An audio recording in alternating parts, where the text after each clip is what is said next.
Hey ladies and gentlemen, before we move on to our eye dissection, let's take a look at a model of the human eye. So we'll start with just kind of the outer layers. We start with our sclera, which is the white fibrous outer layer of the eye that essentially gives it its strength and helps make the structure.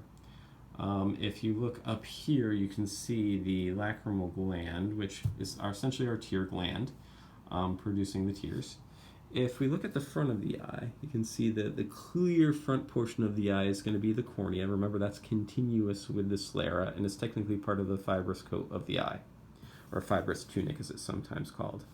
If we pull further back, you can notice our extrinsic eye muscles, which we'll talk about, we talked about a little bit better in our diagrams in the lab PowerPoint, but this would be the medial rectus, that'd be the superior rectus, that would have been essentially the ligament attaching or tendon attaching the superior oblique.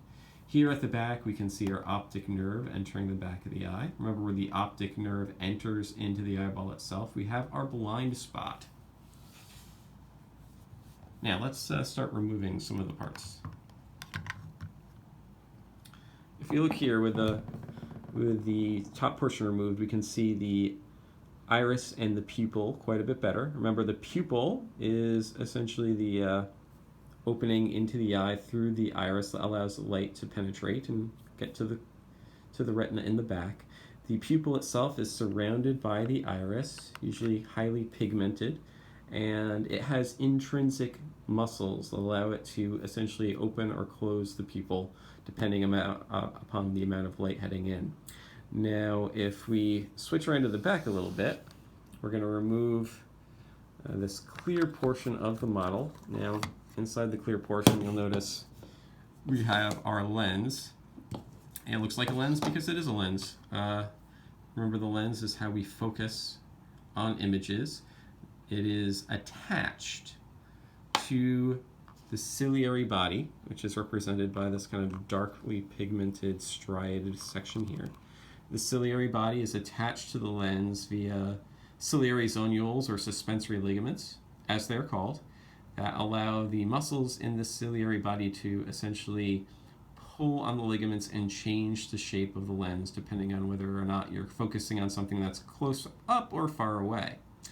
The ciliary body, if you remember, also produces the aqueous humor, which essentially surrounds the lens and the anterior portion of the eye.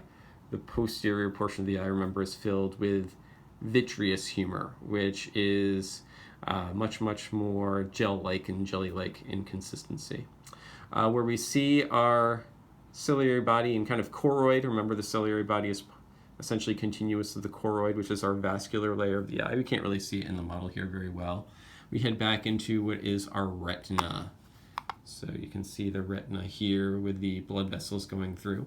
If you've ever seen like the movies where they do the retinal scans, what they're actually scanning for is the blood vessels. Everyone has a unique pattern of blood vessels in their retina that nobody else has, according to research. So that's actually what they're scanning for.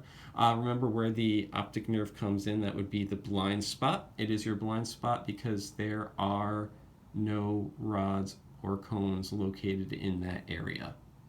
All right, folks, that's our eye model, and we're going to move on to the eye dissection in a little bit.